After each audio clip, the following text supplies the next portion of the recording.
Welcome friends, I am Vinayak Matre. Welcome to my YouTube channel Caliber Booster and my tagline is be committed, be successful. So this is my first video after my last introductory session that was uploaded in the last week. So here I am introducing my first video. As mentioned in my introductory video, I was about to start with the basic concepts. So as a first video, I have selected the topic as significance of weighing operations in analytical testing of pharmaceutical samples. And this video may be useful for the beginners having less experience analyst, as well as for the senior persons who are involved in training and SOP preparation. So what would be the this presentation covering? The topics that would be covered are importance of weighing, then official references available for this particular topic, then what is the documentation involved, that is SOPs and records, then precautions to be taken during weighing operations, and the typical errors that are possible, and what are the tips to eliminate those possible errors, and key parameters of calibration procedure. This would be the topics that would be covered. And this is a schematic diagram, as you can see on the screen. There is a door, there is a provision for power button, there is a provision for level adjustment, then spirit level, tear button, etc. So this is a typical schematic diagram. So we will talk about importance of the weighing. So what is importance of weighing? It's a basic and fundamental step of any analytical testing.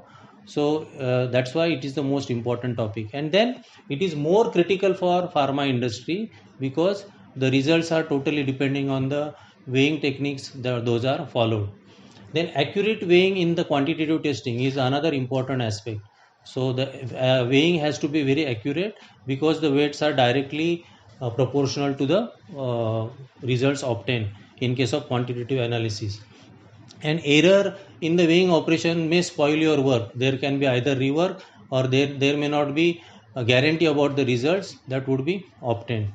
And the data obtained from weighing operations, that is recorded on the data, is very vulnerable during the audits, as auditors can easily find mistakes if that are occurred in the weighing operation and recorded as such.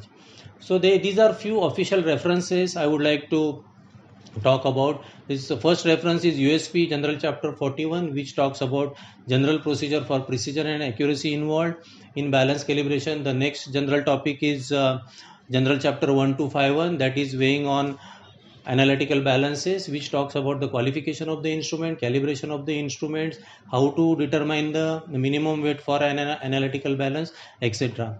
Then general notices of USP, VP, IP, that also covered the reference of the weighing, that talk about weigh accurately above. And individual test monogram also mentions, in case of quantitative testing, weigh accurately about the sample, that means plus minus 10% of the stated weight. And another reference is from the NATA calibration index, which is reproduced chapter from ISO ISO topic on application document. So that also talks about calibration of the instrument, analytical balances, measuring devices, and qualification procedure that is involved. So next we would be talking about what is the documentation involved in the weighing operations or balance usage. So the first and foremost is SOP should be there for calibration as well as operational operational activities. So operational SOP should be written to understand in a very easy manner for a layman person. So record of calibration should include daily calibration, then monthly calibration, annual calibration, etc. And records of maintenance and AMC. So like a service engineer comes and maintains the equipment. So those records have to be maintained.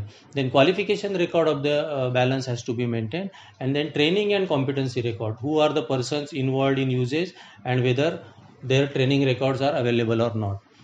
Then what are the precautions to be taken during weighing? So first and foremost, that check the calibration status of the balance, and cleaning, whether the cleaning is absolutely performed properly or not, so that there won't be any scope for contamination. Then refer the operational SOP if at all you need to refer it, if you don't remember the actual steps to be performed. Then training and certification of the analyst who is actually operating the instrument, that has to be there. Then proper spirit level should be checked. Then environmental conditions such as temperature and humidity should also be checked. Then collect the glassware and accessories which should be absolutely dropped and shouldn't have even a drop of water. There should be document or some notebook available for analysts to immediately record the weight that has been taken or that has been printed. Then don't plan too many weights at a time. So plan 1 or 2 or maximum 3 weights at a time, so that there is no confusion, there are less chances of error happening. Then proper usage of the balance as per the procedure, as per the instruction, and cleaning it again so that next person will have it in a clean condition. And if at all you have any doubt in mind, then it's always better idea to start from the beginning. These are few diagrams representing or showing you the containers which are used for weighing. Basically you can see volumetric flask, sometime beakers are also applied. Then these are the mediums on which the sample can be placed on, that is weighing boards. Butter paper is still used by many companies, but the most preferred option is weighing boards and aluminum caps, which are specifically used for the weighing below 10 milligram or so. Then what are the typical errors which can encounter, and how we can eliminate or we can try to eliminate those errors? The first possible error is impact of the temperature. If the sample is too hot or too cold, there can be error in the weight of the sample. The next is in case of volatile liquids. If you are weighing volatile liquids, don't weigh the liquid as such in the container, that is in the flask. Take some diluent in which it has to be further diluted, and then weigh into that particular container, like flask or beaker. Then there can be error in the sample placement. So the way you are placing the sample should be placed, whether you are using boat or butter paper, it should be placed at the center of the weighing pan, so you can avoid the error. Then sometime you are using multiple components, or you are weighing multiple components at a time, especially for standards. So weigh one standard at a time and transfer into the flask, so that there are no chances of error happening during multiple components weighing. Then next possible typical errors are contamination during weighing. So always ensure that you are not placing back the remaining sample or standard to the original container. Always throw it down, and the balances should be arranged properly so that they are well isolated and not leaving any scope for contamination. Then there can be another possible error, that fluctuation or noise on the tables on which the balances are kept. So you can either use anti-vibration pads or anti-vibration tables, and the balances should be kept in an area which is vibration free. That is a good way to minimize this error. Then there are some samples which can either gain or absorb or release the moisture. So in such cases the weighing has to be performed as early as possible, so that there is no error involved in this particular type of weighing. Then sometimes the samples are in a lumpy, the samples are lumpy, they are in the lump form. So the lumps are very big, you have to break the lumps, make it to the powder form, and then ensure that it is a representative sample, and then only use that particular sample. Similarly, in case of formulation, for example coated tablets, you have to ensure the tablets are properly powdered, and even coating material is also taken for weighing, that you have to ensure. And then calibration procedure we will briefly talk about. The first of all, the standard weight box that is used should be E class, not F class, to have better accuracy, and that should be handled in a proper manner, not touching the weights. You have to use gloves. Then you shouldn't touch it with the bare hands. That is the most important thing.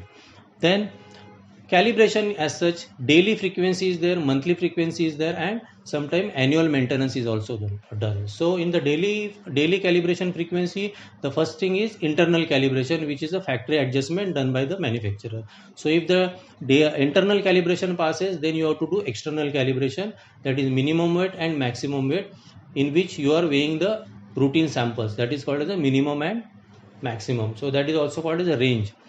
So that is about the daily calibration. Then monthly calibration, there are few parameters that are performed, such as repeatability, in which one particular standard is taken, it is weighed 10 times and standard deviation determined, and from the standard deviation obtained, what is the repeatability value is calculated, and that should be within the limit as given in the SOP. That is about the repeatability.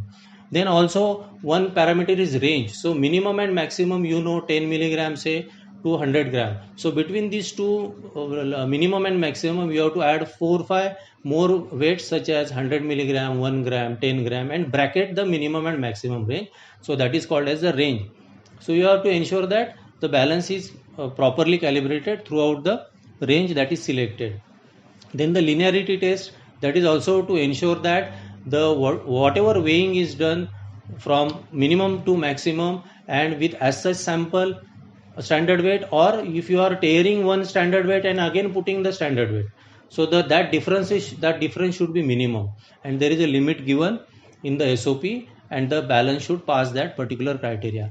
Then eccentricity, that is positional variance, is another calibration parameter, wherein the standard weight is placed at 4-5 different positions of the weighing pan, and the deviation is calculated from that particular results. So thanks for the attention and for watching my video. I hope this will definitely add some value to your existing knowledge, and it will be useful for the freshers, beginner, as well as the senior person of the pharma industry.